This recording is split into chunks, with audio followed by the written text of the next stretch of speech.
So the machine we have behind us is a 1908 Dolbeer steam logging machine, and its purpose was to pull logs through the forest so that they would eventually be transported to the sawmill.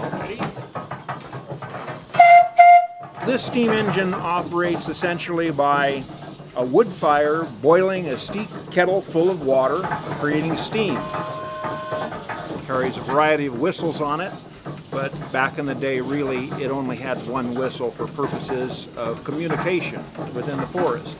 If there was a need for communication over the side of a hill, they would have what's called a whistle pump. A small boy had a wire that was attached to the whistle, and he would watch the logging operation below and then pull the whistle at the right time so that the steam engineer could engage the machinery and pull the log up from an area where the engineer couldn't exactly see it. So what we will be doing is a demonstration of how this machine actually moved logs through the forest.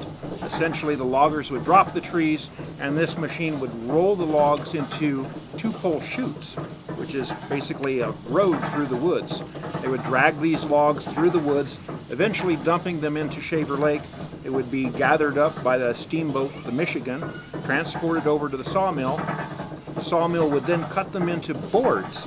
The boards would then be dried, and after a period of time, when they had sufficient buoyancy, they would kick them into the flume. And then the flume was 42 miles long and would reach Clovis 6.5 hours later.